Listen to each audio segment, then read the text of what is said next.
শিক্ষা সংক্রান্ত গুরুত্বপূর্ণ আপডেটগুলো পেতে হলে অবশ্যই শুভেন্দু ই একাডেমি চ্যানেলটি সাবস্ক্রাইব করুন। পাশে থাকা বেল আইকনটিতে ক্লিক করে ভিডিওটি বেশি বেশি করে শেয়ার করুন।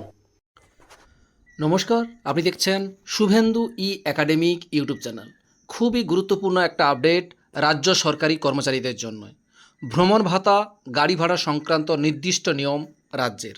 দেখুন, রাজ্য সরকারি কর্মী ও আধিকারিকদের ভ্রমণ ভাতার অর্থাৎ এলটিসি গাড়ি ভাড়া বাবদ টাকা পাওয়া নিয়ে নির্দিষ্ট নিয়ম তৈরি হলো। অর্থ দপ্তর বিজ্ঞপ্তি জারি করে তা জানিয়েছে।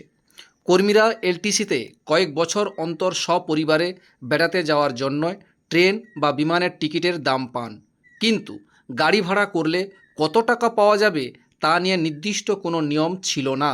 ফলে গাড়ি ভাড়ার বিল পেশ করলেও তা অনেক সময় দেওয়া হতো না। আবার কোনো কোনো সময় গাড়ির অত্যাধিক ভাড়ার বিল পাস হয়ে যেত, এমন অভিযোগও উঠেছে। এবার অর্থ দপ্তর জানালো, গাড়ি ভাড়া বাবদ প্রতি কিলোমিটারে সর্বোচ্চ 16 টাকা দেওয়া হবে। দপ্তরগুলি এই সংক্রান্ত বিষয় অনুমোদনের জন্য অর্থ দপ্তরের কাছে না পাঠিয়ে নিজেরাই যেন সিদ্ধান্ত নেয় তাও জানানো হয়েছে। এই ছিল একটা আপডেট, আপনাদের সঙ্গে শেয়ার করলাম। ভিডিওটি দেখার জন্য অসংখ্য অসংখ্য ধন্যবাদ।